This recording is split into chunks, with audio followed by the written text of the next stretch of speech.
Edgar Matesso déplore la récente mobilisation des groupes de pression et mouvements citoyens de Butembo à décréter des journées sans activité sur la base des rumeurs concernant un possible retrait de l'armée ougandaise UPDF du territoire de Lubero. Il regrette que ces mouvements aient envisagé des actions sans disposer de renseignements fiables. Mais à mon avis, les groupes de pression sont tombés dans une erreur stratégique. Parce que sur base des rumeurs, on ne pouvait pas déjà organiser des actions. La meilleure des choses, la meilleure démarche à faire serait d'approcher les commandements des Ougandais.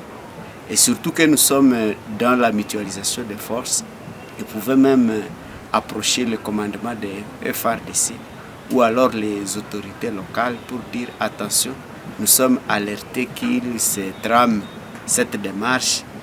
Est-ce que ce qui se dit dans les réseaux sociaux est vrai? Et après avoir obtenu la bonne information, c'est alors qu'il faut envisager de quelconques actions.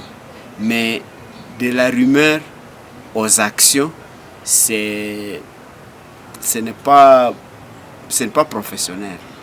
L'analyste souligne également une contradiction de la position de ces groupes. Initialement opposés à l'entrée de l'armée ougandaise en RDC, ils semblent désormais lui accorder leur confiance au point de protester contre son éventuel départ.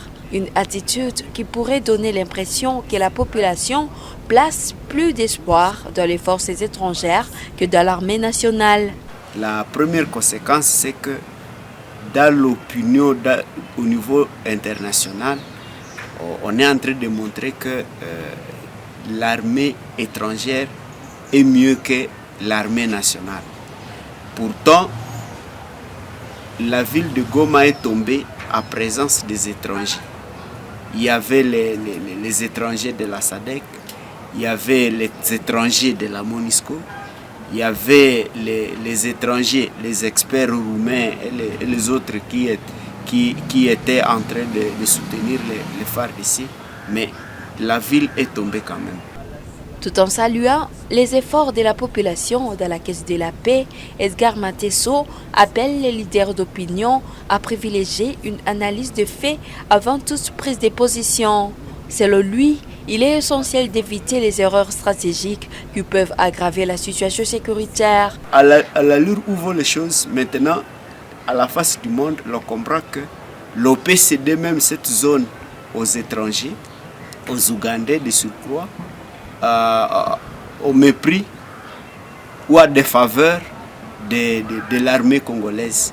Et c'est là justement que nous-mêmes, nous risquons de participer, de contribuer à la balkanisation du pays sans le savoir peut-être ou peut-être pour avoir mal agi. Et comme vous l'avez dit à l'introduction, les mêmes qui ont refusé l'entrée des Ougandais dans la ville, les mêmes voudraient que les mêmes Ougandais ne quittent pas la ville.